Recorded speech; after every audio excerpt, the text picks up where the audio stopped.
welcome to a special interview for VIT Today. We have with us a very special guest, Dr. Michael McFaul. He's a renowned academic and a senior professor at Stanford. He's also served as a diplomat for the United States of America as the U.S. ambassador to Russia. So it's a delight to have you on the show. Thank you for sharing your morning with us. So starting this interview off, we want to understand what your take as a diplomat and an academic is on the current global situation. Intellectuals always say the true foreign policy of a country comes out when everybody's in distress.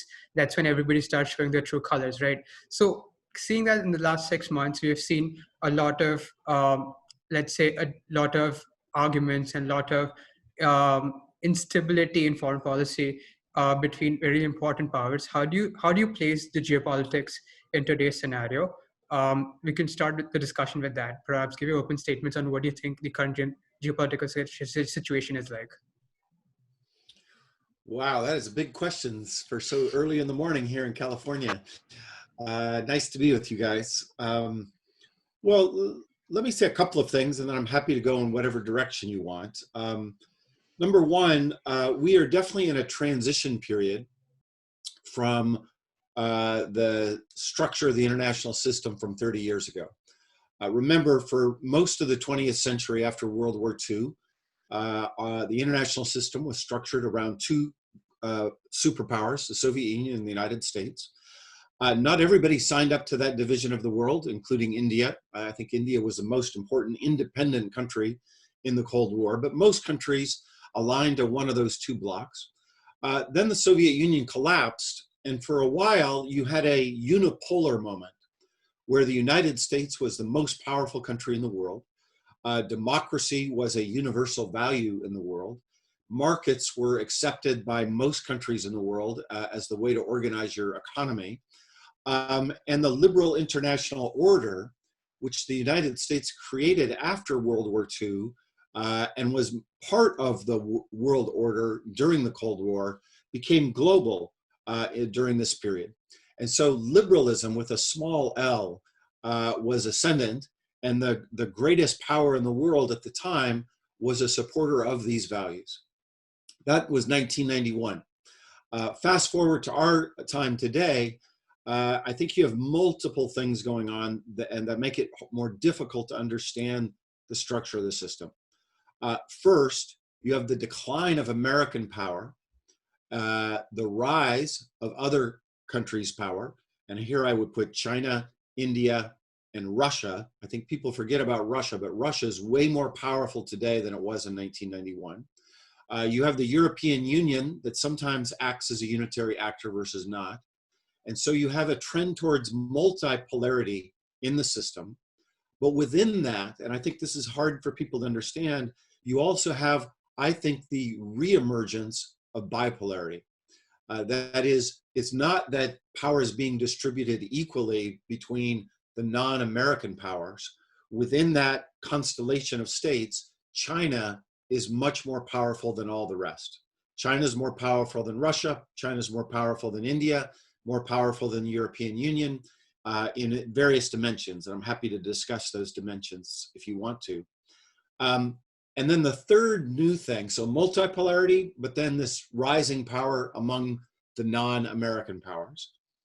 And then the third variable is a return to ideological competition and maybe ideological confrontation.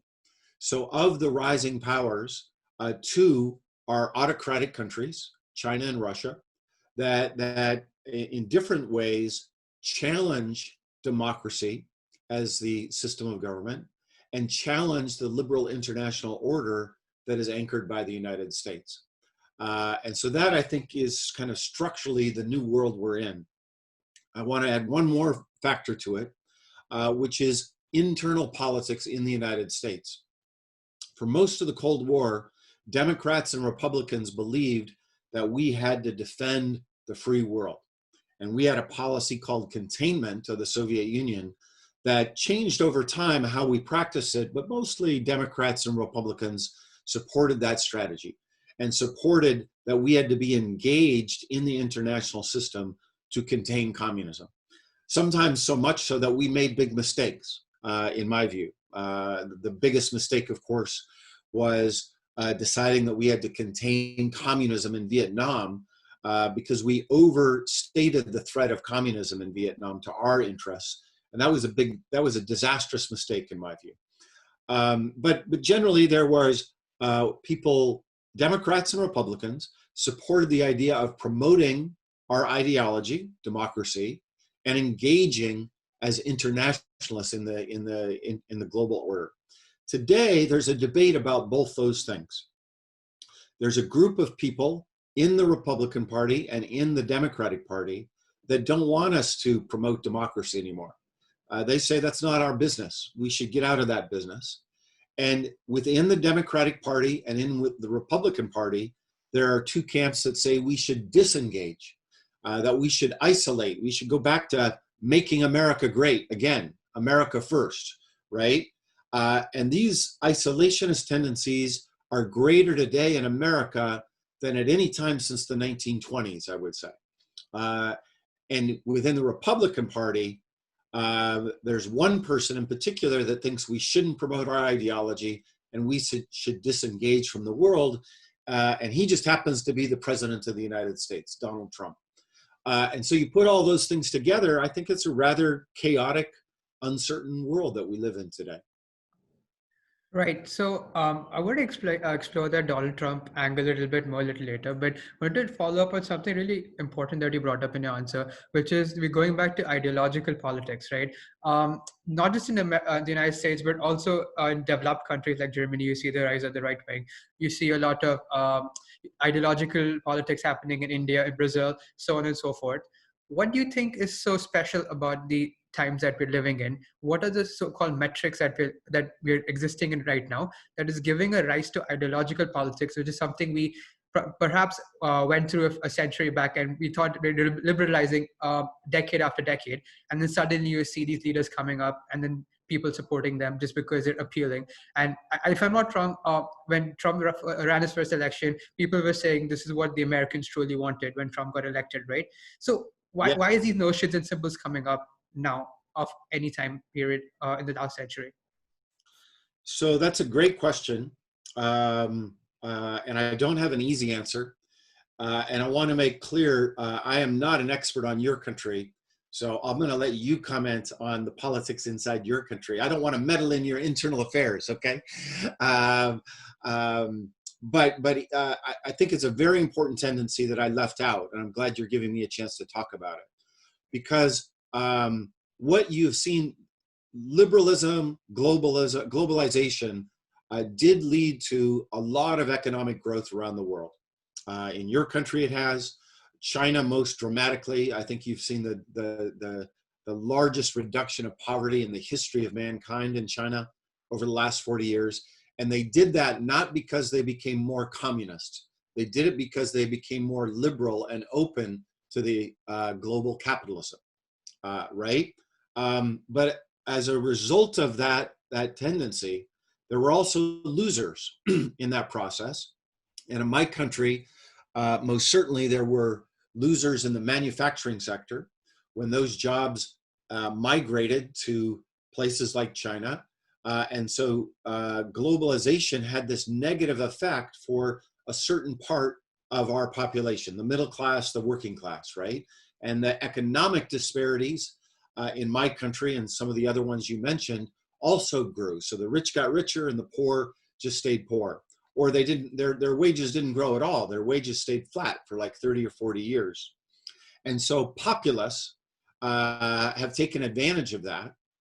The most important one is actually Vladimir Putin in Russia.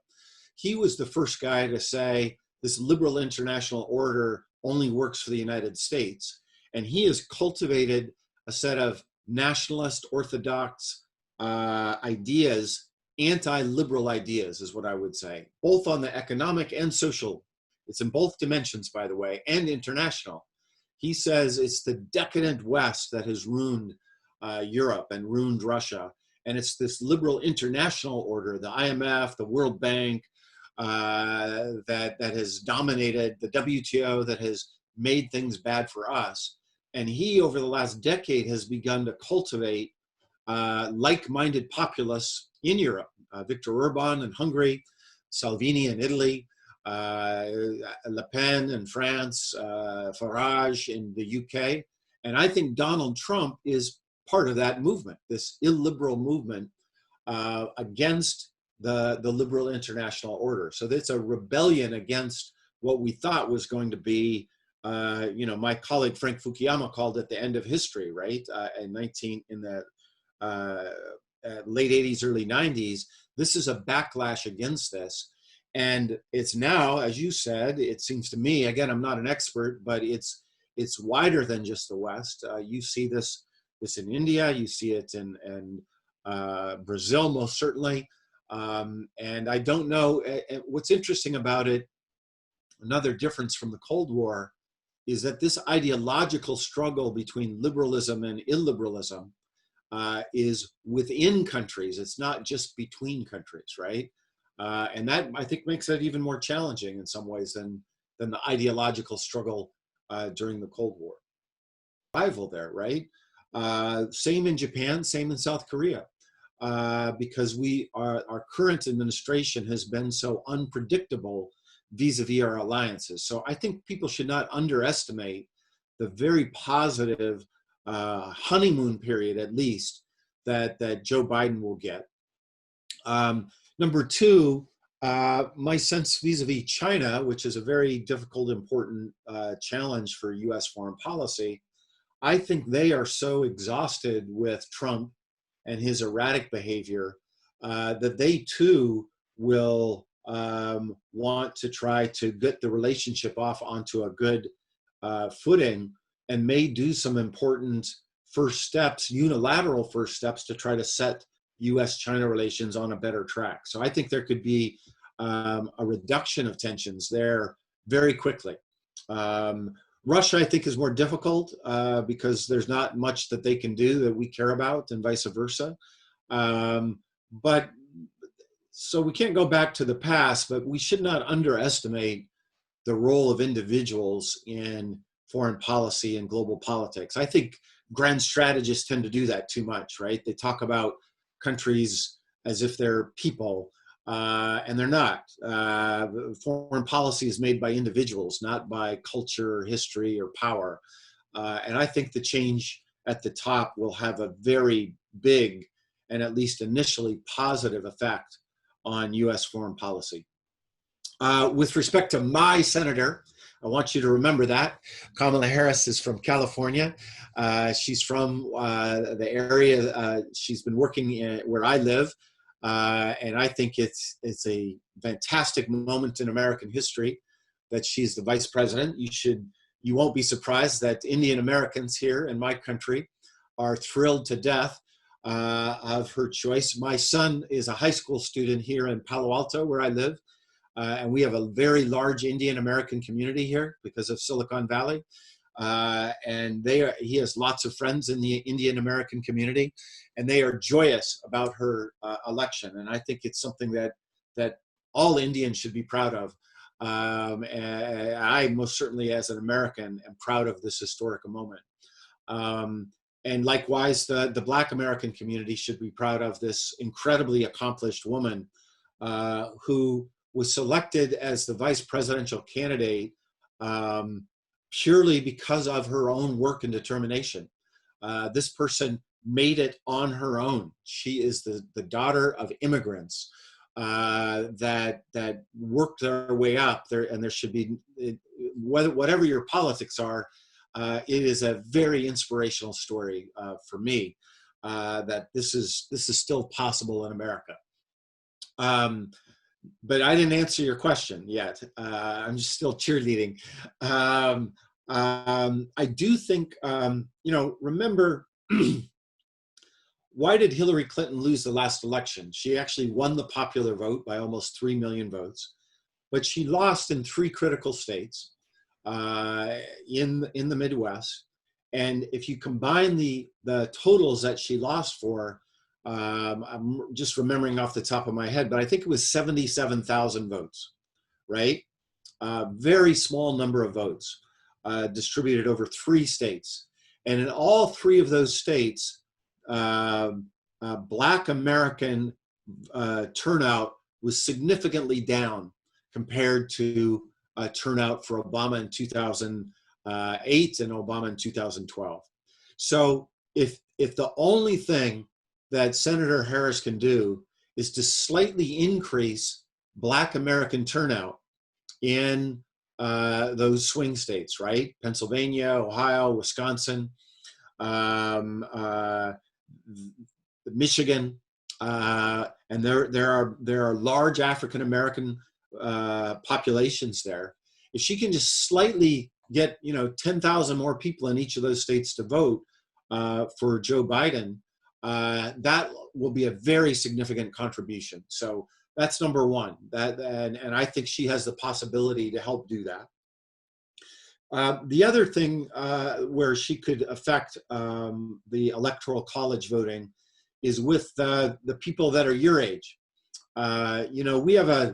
We have very low voter turnout among college age students. The young demographics, the people in their 20s, they have strong views, but they don't vote. They didn't vote in the last election for Hillary Clinton. They were not very excited about her. And up until the convention last week, polling showed that demographic, the youth vote, was not very excited about Joe Biden. He's an old white guy, and he doesn't excite young people. The hope for the Democrats is that Senator Harris will mobilize that part of the electorate too. I don't know if that'll be true. That we'll have to wait and see. But the preliminary data I've seen has been very positive among young people for her. And I think focusing on that part of the electorate is going to be her main job between now and November. All right, so this would be our last question. Okay, I got another call at 9:30, so. Yeah. Russia recently claimed that they have developed the vaccine for coronavirus, and they also claim that it's safe and effective, while the immunologists say it isn't, like proper testing hasn't been done. So why do you think Russia is taking such a big risk and fast tracking this process? Well, I used to serve in Moscow, right? I was the ambassador there. And so I got to interact with Vladimir Putin from time to time. I actually first met him a long, long time ago in 1991, studying there. By the way, before I forget, when I was ambassador, just because I got to know the Indian ambassador in Moscow, I attended many, many events of the Indian community in Moscow because you guys throw the best parties and your celebrations are much more exciting, and your dancing and your colors, Diwali. Just this conversation is reminding me, I went to your National Day all the time, and I somehow got myself connected to the Indian diaspora in Moscow, which is a large community there. And my children, whenever they had the chance to say where to go for dinner, we always went to Indian restaurants in Moscow. We never went to Russian restaurants, but don't tell the Russians that, okay? Sorry for that sidebar, but you're reminding me fondly of my time in Moscow. Putin is a very, I've got to know him enough to know that he feels like we have destroyed his country, right? He blamed the West for the destruction of the Soviet Union. He thinks that we're out to get him. He thinks we're out to overthrow his regime. Some of my problems as ambassador was he blamed me for allegedly, I did not, I want to tell you, but that for fomenting a color revolution against him. So he has a chip on his shoulder vis-a-vis the West. And I think this is a push by him to show that we are a great nation too, and we can do these things. And by the way, I want you to know that I also think Russia's a great nation. And Russians, I said, right? Not Russia. Russians are a great people. They have some of the most educated people in the world. They have some of the most talented scientists in the world.